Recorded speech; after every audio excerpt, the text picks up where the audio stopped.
wixii caawa ka dhacay magaalada Muqdisho gaar ahaan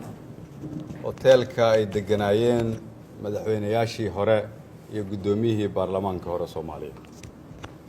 waa wixii aan ka digaynay bilihii la soo dhaafay waa wixii aan ka digaynay oo aan lahayn haddii la isku dayo in xukunka la isku dhajiyo haddii aan la aqbalin in dalka doorasho loo sameeyahay ka dhacdo inay tagayso meelaan wanaagsanayn caawa waxaa muuqata in intii amniga la sugi lahaa doorashadii laga shaqayn lahaa la weeraray mas'uuliyiin